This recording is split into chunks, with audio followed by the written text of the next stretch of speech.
ये साप्ताहिक बाइबल का उपदेश Plainfield Christian science church independent से है, जो प्लेनफील्ड, न्यू जर्सी, अमेरिका में है। अधिक जानकारी के लिए कृपया हमारी वेबसाइट पर जाएं www.plainfieldcs.com। आपके अध्ययन के लिए ये पाठ रविवार 10 मार्च 2024 के लिए है। विषय: आदमी, स्वर्णपथ, यूहन्ना। पिता मुझ में रहकर अपने काम करता है। उत्तरदायी ध्यान, प्रेरितों के काम। तब पौलुस ने अरियुपगस के बीच में खड़े होकर कहा, हे एथने के लोगों, मैं देखता हूं कि तुम हर बात में देवताओं के बड़े मानने वाले हो। क्योंकि मैं फिरते हुए तुम्हारे पूजने की वास्तुओं को देख रहा था, तो एक ऐसी वेदी भी पाई जिस पर लिखा था कि अनजाने ईश्वर के लिए। सो जिसे तुम बिना जाने पूजते हो, मैं तुम्हें उसका समाचार सुनाता हूं। जिस परमेश्वर ने पृथ्वी और उसकी सब वास्तुओं को बनाया, वो स्वर्ग का स्वामी होकर हाथ के बनाए हुए मंदिरों में नहीं रहता, ना किसी वास्तु का प्रायोजन रखकर मनुष्य के हाथों की सेवा लेता है, क्योंकि वो तो आप ही सबको जीवन और सांस और सब कुछ देता है। उसने एक ही मूल से मनुष्यों की सब जातियां सारी पृथ्वी पर रहने के लिए बनाई हैं, और उनके ठहराए हुए समय और निवास के सिवानों को इसलिए बांधा है कि वो परमेश्वर को ढूंढे, कदाचि उसे टटोल कर पा जाएं, तो भी वो हम में से किसी से दूर नहीं, क्योंकि हम उसी में जीवित रहते और चलते फिरते और स्थिर रहते हैं। जैसे तुम्हारे कितने कवियों ने भी कहा था कि हम तो उसी के वंश भी हैं। पाठ उपदेश बाइबल में से यशाया। हे इस्राएल, तेरा रचने वाला, और हे याकूब, तेरा सर्जनहार यहोवा अब यूं कहता है, मत डर, क्योंकि मैंने तुझे छुड़ा लिया है। मैंने तुझे नाम लेकर बुलाया है, तू मेरा ही है। यहोवा की वाणी है कि तुम मेरे साक्षी हो और मेरे दास हो, जिन्हें मैंने इसलिए चुना है कि समझकर मेरी प्रतीति करो और ये जान लो कि मैं वही हूँ। मुझसे पहले कोई ईश्वर ना हुआ और ना मेरे बाद कोई होगा। मैं ही यहोवा हूँ और मुझे छोड़ कोई उद्धार करता नहीं। इस प्रजा को मैंने अपने लिए बनाया है कि वो मेरा गुणानुवाद करें। मत्ती। और यीशु सब नगरों और गांवों में फिरता रहा और उनकी सभाओं में उपदेश करता और राज्य का सुसमाचार प्रचार करता और हर प्रकार की बीमारी और दुर्बलता को दूर करता रहा। जब उसने भीड़ को देखा तो उसको लोगों पर तरस आया, क्योंकि वो उन भेड़ों के नियन जिनका कोई रखवाला ना हो, व्याकुल और भटके हुए से थे। तब उसने अपने चेलों से कहा, पक्के खेत तो बहुत हैं, पर मजदूर थोड़े हैं। इसलिए खेत के स्वामी से विनती करो कि वो अपने खेत काटने के लिए मजदूर भेज दे। मत्ती। फिर उसने अपने 12 चेलों को पास बुलाकर उन्हें अशुद्ध आत्माओं पर अधिकार दिया कि उन्हें निकालें और सब प्रकार की बीमारियों और सब प्रकार की दुर्बलताओं को दूर करें। इन 12 को यीशु ने ये आज्ञा देकर भेजा कि अन्य जातियों की ओर न जाना और सामरियों के किसी नगर में प्रवेश न करना, परंतु इस्राएल के घराने ही की खोई हुई भेड़ों के पास जाना, और चलते चलते प्रचार करके कहो कि स्वर्ग का राज्य निकट आ गया है। बीमारों को ठीक करो, मरे हुओं को जिलाओ, कोढ़ियों को शुद्ध करो, दुष्ट आत्माओं को निकालो। तुमने सेंतामंत पाया है, सेंतामंत दो। मत्ती। जब यीशु अपने 12 चेलों को आज्ञा दे चुका, तो वो उनके नगरों में उपदेश और प्रचार करने को वहां से चला गया। यूहन्ना ने बंदीगृह में मसीह के कामों का समाचार सुनकर अपने चेलों को उससे ये पूछने भेजा कि क्या आने वाला तू ही है या हम दूसरे की बात जो हैं। यीशु ने उत्तर दिया कि जो कुछ तुम सुनते हो और देखते हो, वो सब जाकर यूहन्ना से कह दो कि अंधे देखते हैं और लंगड़े चलते फिरते हैं, कोढ़ी शुद्ध किए जाते हैं और बहरे सुनते हैं, मुर्दे जिलाए जाते हैं और कंगालों को सुसमाचार सुनाया जाता है। और धन्य है वो जो मेरे कारण ठोकर न खाए। यूहन्ना। इन बातों के बाद यहूदियों का एक पर्व हुआ और यीशु यरूशलेम को गया।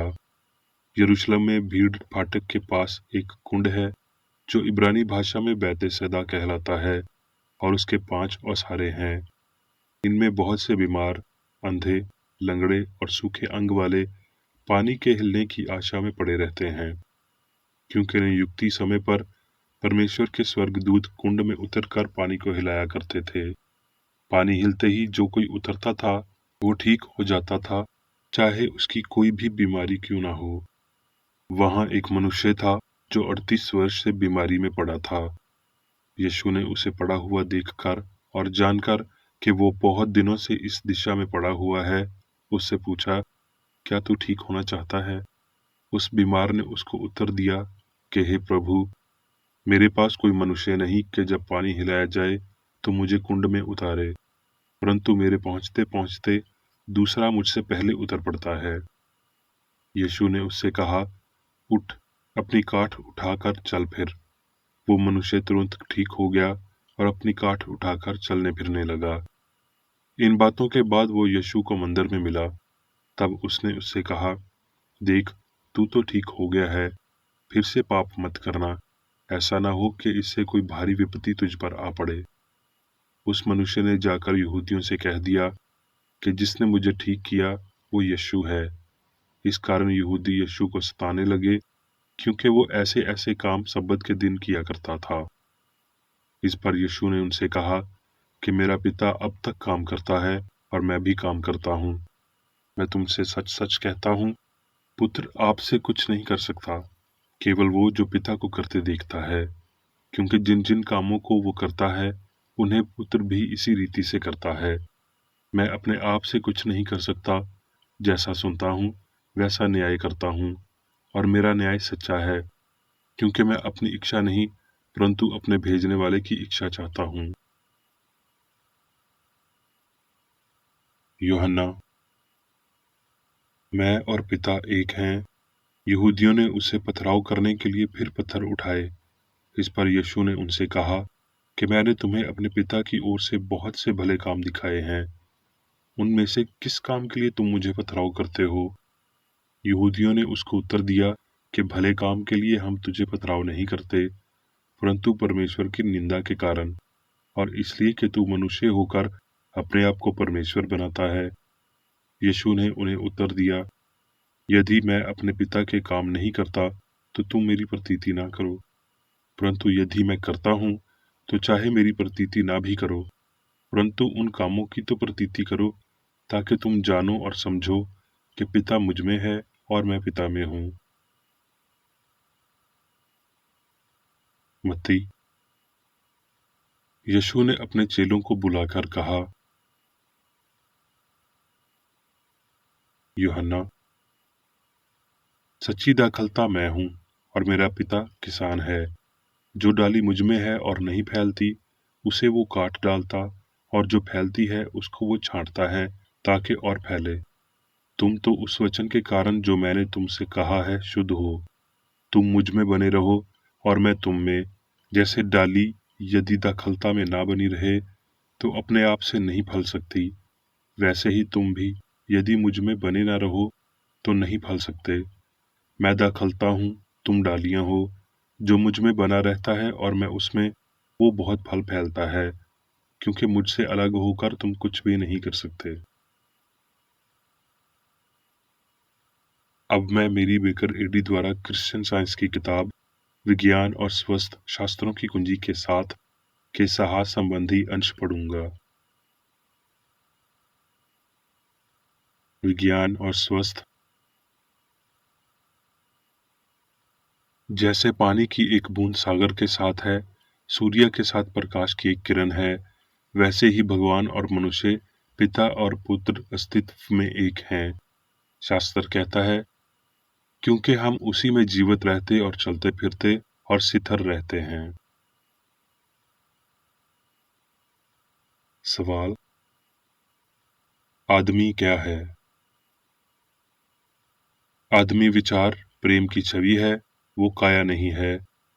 वो ईश्वर का याजुक विचार है, जिसमें सभी सही विचार शामिल हैं।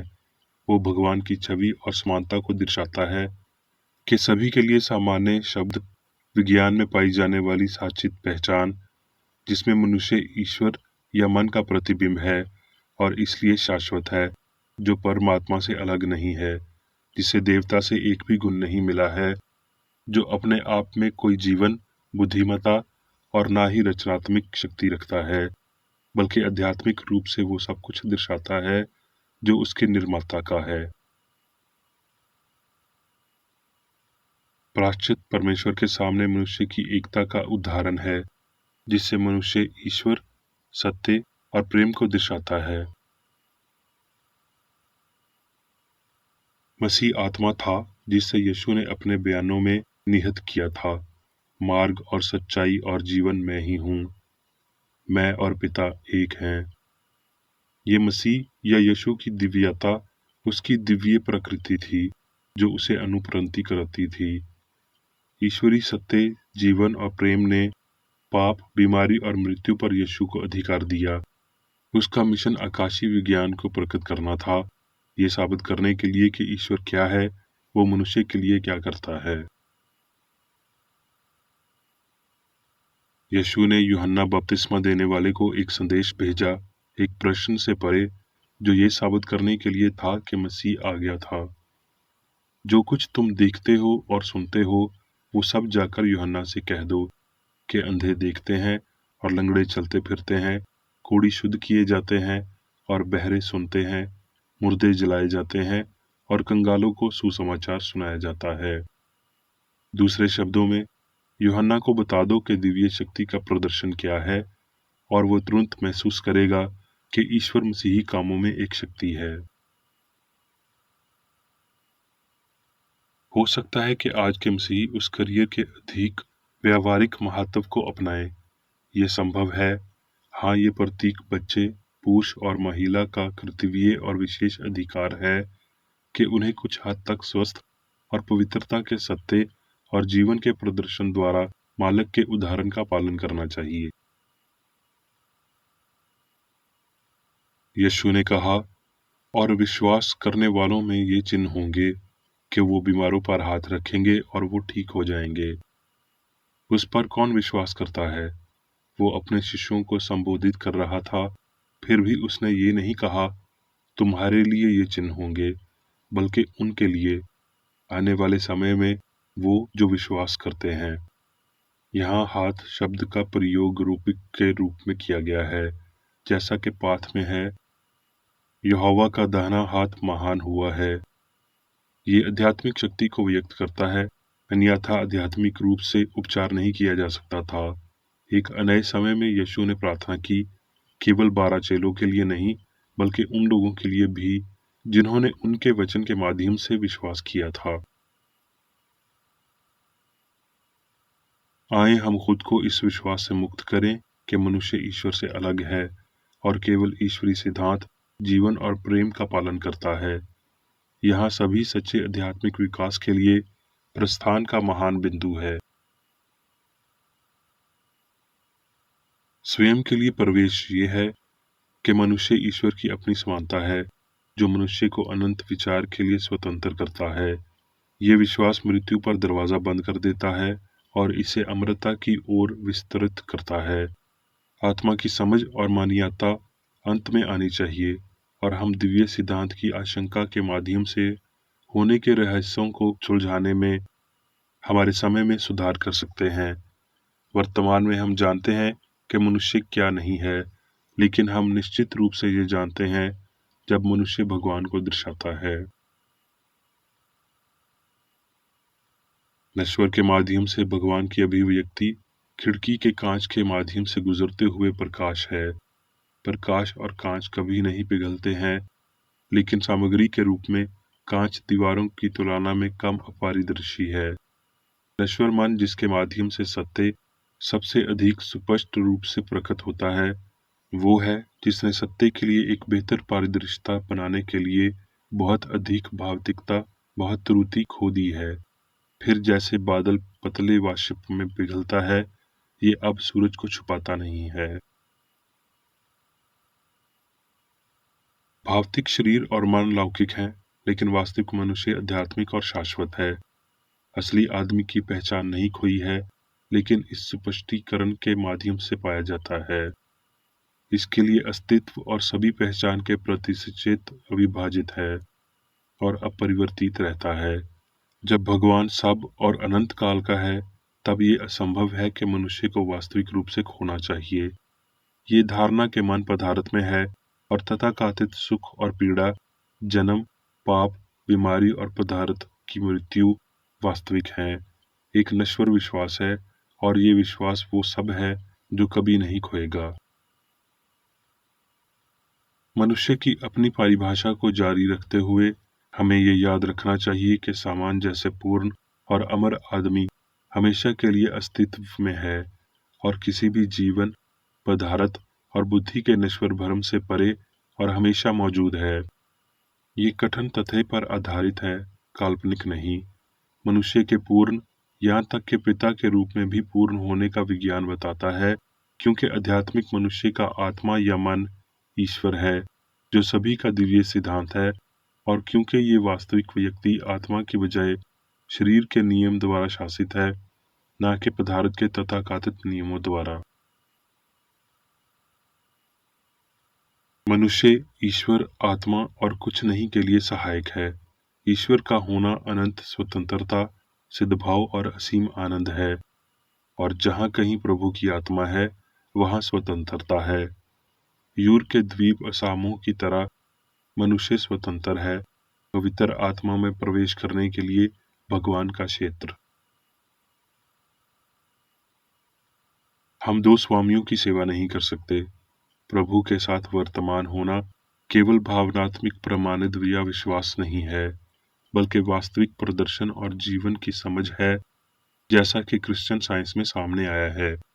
प्रभु के साथ होना ईश्वर के कानून का पालन करना है, परम आत्मा द्वारा पूर्ण रूप से शासित होना, आत्मा द्वारा ना कि पदार्थ द्वारा। हम सबको ये सीखना चाहिए कि जीवन ईश्वर है। अपने आप से पूछें, क्या मैं उस जीवन को जी रहा हूँ जो सर्वोच्च भलाई के लिए है?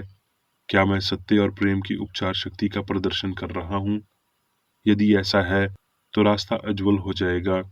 पूरे दिन तक आपका फल ये साबित करेगा कि परमेश्वर की समझ मनुष्य को क्या लाती है। शाश्वत रूप से इस विचार पर दृढ़ रहें कि ये आध्यात्मिक विचार है, पवित्र आत्मा और मसीह, जो आपको वैज्ञानिक और निश्चितता के साथ अपने ईश्वरीय सिद्धांत, प्रेम, अंतर्निहित, अतिव्यापी और सभी को शामिल करने के आधार पर प्रदर्शित करने में सक्षम बनाता है। अब मैं मेरी बेकर रेड्डी द्वारा चर्च मैनुअल में दिए गए 3 दैनिक कर्तव्यों को पढ़ूंगा। दैनिक प्रार्थना।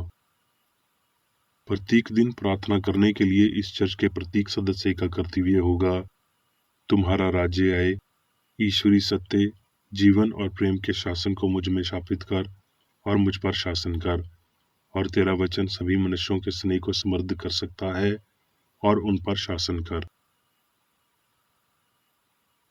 आदेशों और कर्तव्यों के लिए एक नियम।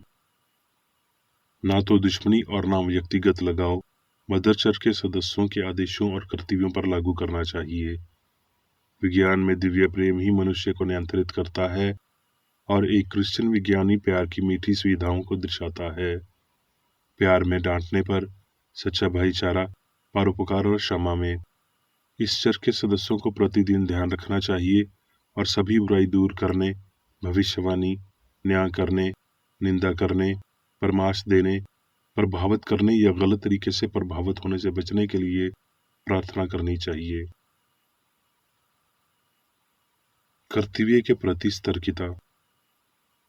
इस चर्च के प्रत्येक सदस्य का ये कर्तव्य होगा कि वो प्रतिदिन आक्रामक मानसिक सुझाव से बचाव करे और भूलकर भी ईश्वर, नेता और मानव जाति के प्रति अपने कर्तव्य की उपेक्षा नहीं करनी चाहिए। उनके कामों से उन्हें आंका जाएगा और वो उचित या निंदानी होगा।